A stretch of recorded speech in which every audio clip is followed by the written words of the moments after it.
Amigos, bienvenidos de nuevo al programa. Hoy entregaremos la tercera parte de esa entrevista exclusiva con el comisario José Manuel Villarejo, el espía más famoso y también de los más temidos o el más temido de toda España por los secretos que guarda. En esta entrega nos explica que solo ha trascendido el 15% de todos los audios que mantiene en su poder. Asegura que tiene audios que comprometen al presidente del gobierno, obtenidos de su entorno y de él mismo. ¿Tiene grabaciones de Pedro Sánchez? Yo no conocía a Pedro Sánchez entonces, pero sí hay algún audio de sus suegros y de tal, y de todo su entorno, y de gente que colaboró en esas aunas y tal, dando datos complicados, ¿no?, sobre la conducta del señor Sánchez y su esposa, ¿no?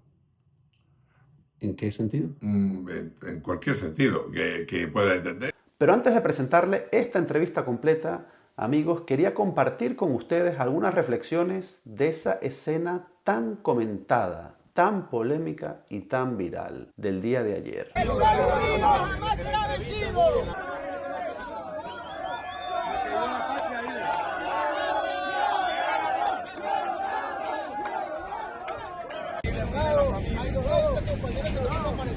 Compañeros del nombre de la semana pasada. Entonces, sacaron que para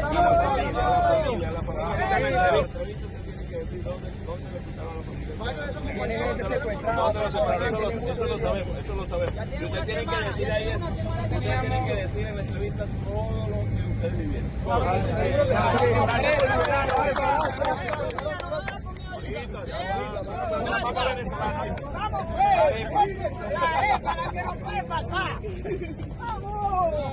¿Nos va a dar comida ahorita? Fue la pregunta que le hizo este joven deportado y ante la respuesta afirmativa de Diosdado Cabello, el júbilo, el abrazo y el aplauso.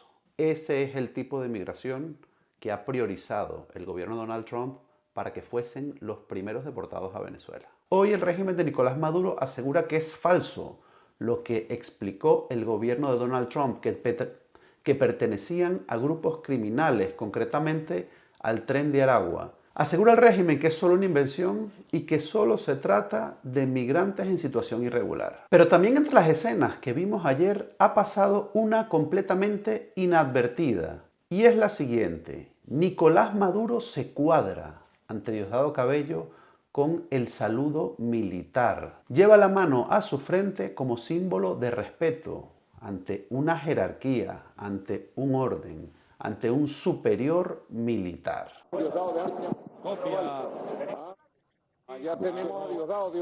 Buenas noches, compañero presidente. Aquí estamos en el Aeropuerto Internacional de Maiquetía, Simón Bolívar de Maiquetía. Curioso el gesto del mandatario que delega en Diosdado Cabello, ese superministro que hoy controla defensa, interior, inteligencia, contrainteligencia, es decir, todos los poderes represivos y de control en un solo cargo. Y continúa el revuelo internacional, en cierta forma la consternación, el shock, después de ese pacto entre el gobierno de Donald Trump y el régimen de Nicolás Maduro para la entrega de los inmigrantes irregulares y lo que puede ser esta nueva era de relaciones. Sobre eso, hoy María Corina Machado concedía una entrevista al portal argentino Infobae. Lo hacía de la mano de la conocida y reconocida periodista venezolana Sebastiana Barráez y que dejaba algunos interesantes análisis. María Corina Machado asegura que el nuevo gobierno de Donald Trump no va a pasar por alto todas las graves irregularidades y los vínculos estrechos de Nicolás Maduro con los grupos criminales internacionales. Asegura María Corina Machado que esto va a pasarle factura a Nicolás Maduro. Creo que subestimar esto y pensar que Maduro puede hacer borrón y cuenta nueva y que se va a olvidar los pasaportes que se han entregado a agentes de Hezbollah o otros grupos de extremos del islamismo, o sus operaciones conjuntas con el ELN en distintas partes del país, de cómo han abierto el territorio venezolano para que se convierta en el principal canal de envío de la droga de Colombia, y que esto va a ser desconocido, y que esto es estabilizable o aceptable. Yo creo que es no entender la nueva geopolítica mundial que se está configurando. Bueno amigos, y aquí en España, el comisario José Manuel Villarejo, en una entrevista exclusiva, en esta tercera parte de esa conversación que hemos mantenido, explica que él mismo y sus círculos de inteligencia espiaron a importantes personalidades en España en la sauna familiar del suegro de Pedro Sánchez. Unas saunas de encuentros sexuales, explica, también donde se ofrecían servicios de prostitución, especialmente jóvenes de origen latinoamericano, de origen inmigrante, a importantes cargos políticos de España. Fueron espiados y ese material, esas grabaciones, está bajo el poder de José Manuel Villarejo y dice que no sabe si también han caído en manos del propio Pedro Sánchez, de quien asegura también tiene importantes grabaciones, importantes audios que lo comprometen. La tercera parte, amigos, sin desperdicio, de José Manuel Villarejo, el gran espía de España. Delcy y el oro. Ajá. Aldama, todo ese capítulo de corrupción. Ya ha dicho que no cree que un caso así pueda hacer caer al gobierno En absoluto. de España, pero podemos conocer tal vez muchos más escándalos de los que hemos conocido hasta ahora. ¿Usted cree realmente que el régimen chavista está lavando oro sucio, oro de sangre a través de España? Bueno, es más que evidente que ese vínculo está y existe, y el tema de Aldama lo está aclarando, por mucho más que Ábalos intente, digamos, eso, encubrirlo, ¿no? Bueno, hay una serie de actuaciones muy llamativas, como es esa visita al aeropuerto, donde, entre otras cosas, aparecen sujetos muy interesantes, como un policía que no ha salido prácticamente nada, un tal Rubén Eladio, que era el hombre de confianza de Ábalos, hasta tal extremo que lo mandó a Marruecos a una serie de negociaciones y tal, y que él estuvo ese día en la... Bueno, imagínense el nivel de información que tiene este Rubén Eladio, que aunque un medio se atrevió a mencionarlo y a señalarlo, ha desaparecido, ya nadie quiere mencionarlo, y él sigue siendo el responsable de seguridad del Ministerio de Transporte, donde, o sea, con el nuevo ministro, ¿no? Entonces, este tipo de actuaciones, de utilizar gente muy especial para determinar... Este hombre además estaba muy vinculado con el CNI también, este Rubén Eladio. Fue una de las personas además que utilizaron precisamente la investigación ¿se acuerdan del pequeño Nicolás? Pues el inspector que llevó esa investigación y que luego aparece en la famosa grabación donde hablaban de que le habían pinchado el teléfono y tal, pues es este hombre, ¿no? Y eso determina la permeabilidad que existe en los poderes españoles con los venezolanos y con otros países, y que eso va a costar trabajo de ser más. Ni siquiera, fíjese, no me fío. Ante la hipótesis que llegara el Partido Popular por una carambola al poder, luego son tan timoratos y tan melifluos que lo taparían todo para evitar problemas y escándalos y tal. Prueba de ello es que cuando el tema del GAL famoso prometió, ¿no?, el Partido Popular, cuando llegara al poder desmantellaría todo, llegó en el 96 a Aznar, pese a que había tenido unos meses antes un atentado, y dijo que no, que por el bien de España no se iba nunca a saber ese tema. Entonces, es decir, ahí la clave del poder de estos, digamos, parásitos del Estado profundo es el poder que le dan los secretos. Más que la información, los secretos son los que determinan, digamos, el poder de determinados personajes, ¿no? Y en este caso, esos secretos son tan valiosos que difícilmente saldrán a la luz porque interesan que se mantengan ocultos, ¿no? ¿Qué secretos tiene Marruecos de Pedro Sánchez? Cuando este señor llega al poder es en junio del 2018, donde yo estoy en prisión, ¿no? Entonces, yo le puedo decir, sin embargo, dos cosas en este sentido. Una, que en el 2014 yo ya hice unos análisis de inteligencia sobre Pedro Sánchez, donde ya advertí del riesgo que suponía determinado perfil del personaje, que ¿Qué era, perfil? ¿Qué riesgo? que era una persona que estaba casado con una señora que es la familia de esa señora se dedicaban digamos, a las saunas gays y normales y que además gran parte de la estructura económica era todo en efectivo en fin, una serie de conductas muy llamativas, ¿no? Y que además se utilizaban esos lugares para, en un momento determinado, nutrir lo que se llamaba el archivo Jano, porque había miembros muy importantes del grupo independentista, y no independentistas, políticos, que tenían una afinidad con lo que se llama en España chaperos, ¿no? Chicos menores de edad, Prostitutos. marroquíes, venezolanos, y claro, cuando eran filmados esos grandes políticos en esa actitud con eso tal, pues luego servían para que a la hora de tomar decisiones y tal, pues ya cambiaran un poco de opinión, ¿no? Los servicios de inteligencia sí utilizábamos esa sauna con consentimiento obviamente del suegro de Pedro Sánchez y tal, para instalar equipo de grabación y tal para esa persona. Que él luego tuviera acceso a copias o no de esas informaciones, yo lo desconozco. Yo lo que sí le puedo decir es que el año pasado Pedro Sánchez, a través del Partido Socialista, presentó una denuncia contra mí porque, y además está ahí, publicada, porque yo había tenido o sea, se filtró una conversación que yo tuve con el secretario de Estado, con Francisco Martínez, en el 2014, donde hablábamos de las saunas y de las investigaciones que se estaban haciendo y tal. Entonces dijo, para que vean que ya no solamente investigaban a mi esposa y tal ahora, sino que ya en el 2014 el malvado Villarejo ya me investigaba a mí y tal, y presentó una denuncia. Lo que pasa es que la Audiencia Nacional dijo que no había elementos suficientes para investigar y tal. Y yo confío en que algún día, si consigo que me den una copia de mis archivos que hasta ahora nunca me han dado, pues puedan salir, porque yo me limité a hacer los trabajos de inteligencia, que era mi obligación, que es investigar y analizar, digamos, las posibles conductas futuras de personas que podían tener relevancia. Fíjese, si me adelanté, ¿no?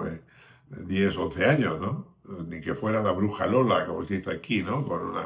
Bueno, era simplemente analizar la conducta a través de la experiencia que yo había tenido con los suegros de este señor y con gente que yo tenía muy buenas relaciones con el Partido Socialista, que me hablaba de la actividad de ciertas personas, ¿no? Y esa es la cuestión, ¿no? Es decir, hoy Pedro Sánchez puede tener acceso, probablemente pueda tener acceso a información de líderes políticos o dirigentes políticos españoles que acudían a las saunas del suegro y que eran grabados. Probablemente.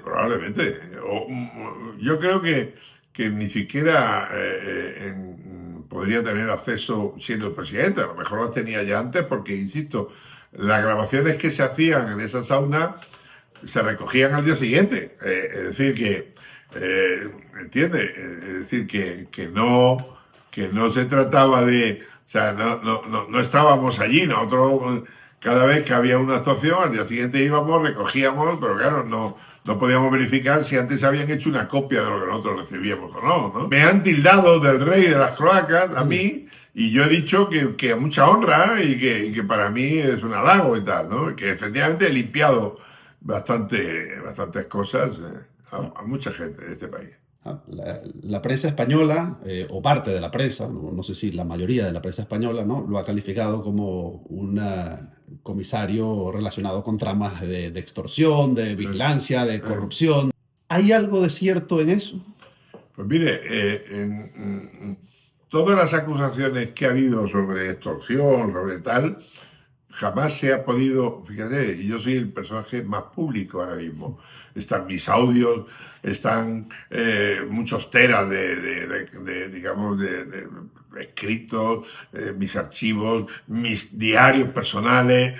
Jamás se ha demostrado que jamás yo he coaccionado, he chantajeado a nadie.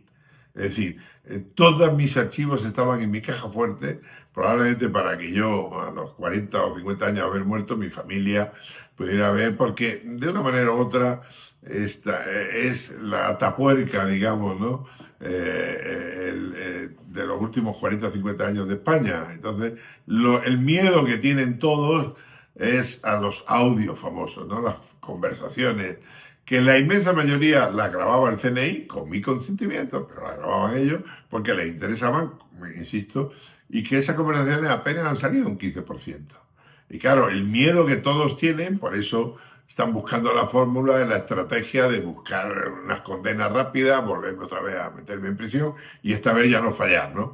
Y esta vez ya silenciarme para siempre. Pero el problema es que ya es tarde, porque esos archivos están por ahí y por mucho que ellos hayan intentado reprimir o tapar, fíjese, todas las veces que yo he ido a declarar, siempre las preguntas de los fiscales eran las mismas. ¿Dónde tiene usted copias de sus archivos? Y yo siempre decía, oiga, si a mí no me tienen que preguntar eso, lo que me tienen es que dar una copia de lo que se ha llevado. Yo tengo derecho a una copia. Si ustedes no me lo dan, ¿por qué no me lo dan? Que lo quieren guardar para ustedes solamente. Y tienen miedo a que yo pueda tener otra copia. Ellos decían que yo tenía copias en el extranjero y que si yo aportaba esas copias, que igual me rebajaban y tal. Pero fíjese, en el último juicio que tuve, 2 agentes del CNI declararon que cuando estaban desencriptando mis discos duros, cuando iban por menos de la mitad, recibieron órdenes de no seguir adelante con la desencriptación. Entonces mi abogado le preguntó, oiga, ¿de quién? Del juez instructor. Entonces, ¿quién le dio órdenes a ese juez de que no desencriptara más? Claro, mi abogado protestó porque dijo, oiga, es que lo que ustedes no quieren desencriptar a lo mejor sirve para mi cliente para demostrar que trabajó todo el tiempo con los taquígrafos. Imagínense, es imposible trabajar durante 30 años en el edificio más importante de España, digamos de Madrid, que es Torre Picasso, sin que los 10 ministros del Interior por los que pasé, o los 5 directores de los servicios secretos, y los 4 presidentes de gobierno y tal, supieran o sea, no supieran de mis actividades. Eso es infumable, ¿no? Pero claro, al final, uno, cuando se mean encima dice que están lloviendo, ¿no? Y claro, y la verdad, como decía Machado, es la verdad. La diga Agamenón o la diga su porquero. Lo único que me protege, o que yo creo que me protege, es el Estado de Derecho. Que yo creo fervientemente en él.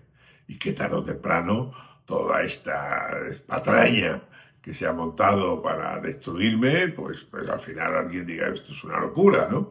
Pero usted no ha negociado, con silencio, a su libertad. Yo no, mire, yo estaba, entre comillas, negociando. Justo cuando entra el Partido Socialista, la entonces ministra de Justicia, inmediatamente yo recibí varias visitas de enviados del Partido Socialista, del gobierno. Oye, ¿qué quieres? ¿Qué tal? ¿Qué cual? Y a lo único a la que dije que no era, yo no iba a destruir la corona, yo no iba a destruir la monarquía, yo no iba, o sea, que yo no... O sea, ahora, ¿quieren ustedes que hable de cosas del Partido Socialista? Encantado. ¿Quieren que hable de tal? Por supuesto. ¿Por qué? Porque estaba dispuesto, obviamente, a colaborar con todo lo que me pidiera. Ahora mismo, les puedo asegurar que mi intención, que la he tenido siempre, es, oiga, yo quiero que me dejen tranquilo. Yo, como decía Borges, solo pido que me olviden. Quiero que me olviden. Entonces, pero el miedo que tienen hacia mis secretos o tal, es tal que están totalmente agarrotados, no quieren dar una solución y al final no sé qué va a pasar, ¿no? ¿Y tienen motivos para tener miedo? Bueno, ya le digo que solamente ha salido un 15% de los archivos. Pero en todo caso... Pero ese 85%, entiendo, pues bueno, pero, es abundante y capaz de alguna manera... destruir carreras, tumbar gobiernos. Bueno, no, de alguna manera que la ciudadanía conozca la verdad de las cosas, ¿no? O por lo menos por las propias, digamos, por la propia voz de los personajes, ¿no? Que aparecen en esos audios, ¿no? O sea, que no se trata de inventos míos, sino son las propias personas que hablan las que las que comentan ellos con ese poder que tienen, la realidad de sus propias circunstancias, ¿no? ¿Tiene grabaciones de Pedro Sánchez? Yo no conocía a Pedro Sánchez entonces, pero sí hay algún audio de sus suegros y de tal, y de todo su entorno, y de gente que colaboró en esas saunas y tal, dando datos complicados, ¿no?, sobre la conducta del señor Sánchez y su esposa, ¿no?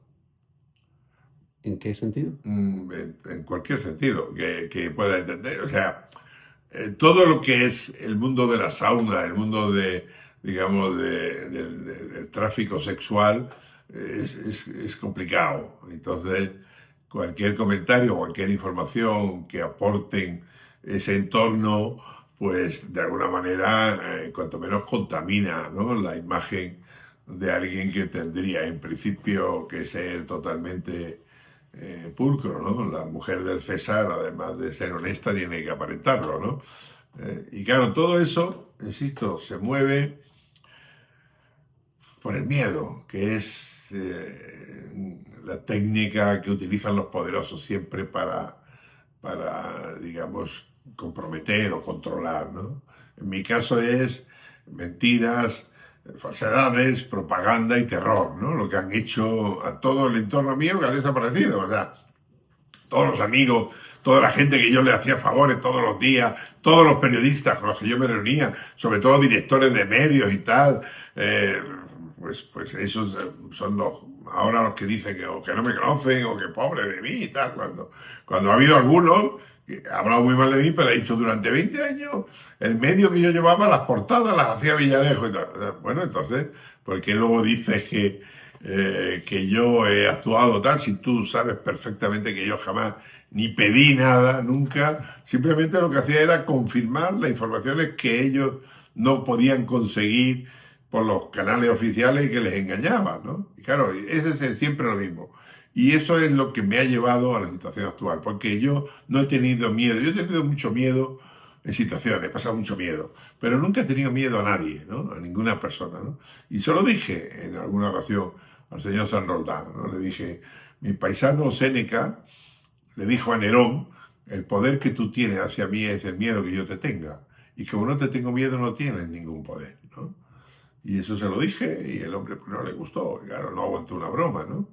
Y entonces a partir de ahí pues surgió todo lo demás, y por eso esa campaña brutal. Oiga, a mí me detienen como si yo en ese momento estuviera armando unas bombas en mi casa. Yo ya estaba jubilado y 30 personas, como ya he dicho, asaltan las verjas, rompen puertas, entran con metralletas, con perros y con tal. Pues yo estaba en mi ordenador a las 10 de la mañana como un comisario jubilado un viernes. Oiga, pero ¿qué pasa, no? Claro, lo que proyectaron a todo el mundo es Villarejo, o sea, la sociedad española ya está a salvo porque Villarejo ha sido detenido. Pero ¿cómo es que está a salvo? Que yo estaba apuntando bombas y tal. Claro, el peligro era mi información. ¿Estas saunas son redes de prostitución o son lugares de encuentros gays? Son lugares de encuentros y de prostitución encubierta. Es decir, la sauna tiene la apariencia simplemente de saunas, pero luego, como se dice en Sudamérica, con final feliz, ¿no? Con final feliz. Entonces, obviamente, había y existían, pues eso, chicos que en España se llaman chaperos, que son prostitutos jovencitos, casi siempre menores de edad, 15, 16, 17 años, casi siempre marroquíes mucho y brasileros, que eran los que más gustaban a esta gente, y en esos encuentros en la sauna, pues, oye, cobraban un dinero digamos, y ese tipo de actuaciones, pues, determinaban luego después las situaciones, digamos, un poco embarazosas, donde determinados políticos se encontraban, ¿no? Las saunas tienen la apariencia de ser establecimientos públicos legales, porque en España no se, digamos, no se persigue la prostitución, sí se persigue, digamos, al proxeneta, al que se beneficia. Pero en este caso, la apariencia de ellos, oiga, aquí hay una sauna, aquí viene la gente, cobra por estar en la sauna y yo no quiero saber nada más, ¿no? La realidad, aunque era diferente, era difícil de demostrar, y además nosotros tenemos mucho interés por no perseguir este tipo de actuaciones porque nos venía muy bien, gracias a eso, conseguir la información que obteníamos, ¿no? Le reitero la pregunta, porque ha sido entre un poco esquiva o un poco ambigua. No, ¿En qué compromete a Pedro Sánchez esos negocios del suegro o de la familia de la esposa?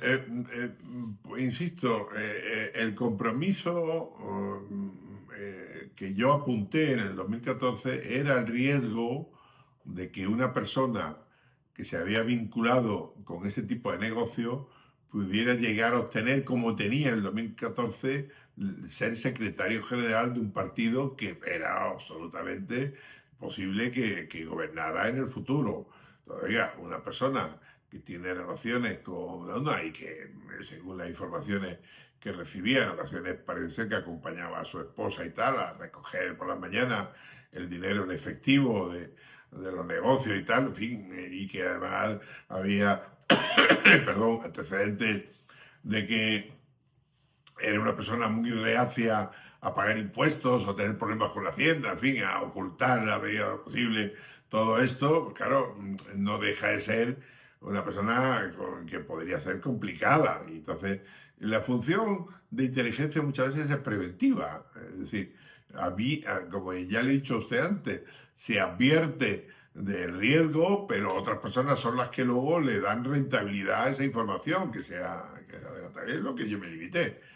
Con mi experiencia y mi conocimiento, porque yo conocía a la familia de la esposa del señor presidente. Oiga, cuidado que esta gente hace esto y además nosotros estamos utilizando estas ondas para esto y, ojo, esto es lo que hay. Bueno, y además después esas actitudes previas han desembocado en escándalos similares. Claro. Así es la vida. Pero ya le digo, a mí me consta que hubo un intento, ya le digo, el propio Pedro Sánchez hizo declaraciones públicas el año pasado, señalándome a mí, señalando al Partido Popular y pidiendo que el Partido Socialista, que hizo, presentó una denuncia en la Audiencia Nacional, el señor García Castellón, diciendo que Villarejo y el secretario de Estado y el Ministerio de Interior y tal no querían mencionar al CNI porque no siempre le tienen miedo a tal. Oiga, ya le habían investigado a él en el 2014, lo cual es una persecución de un partido político que es la oposición utilizar recursos del gobierno para perseguir a un líder político, etcétera, etcétera. Es decir, que esto está ahí.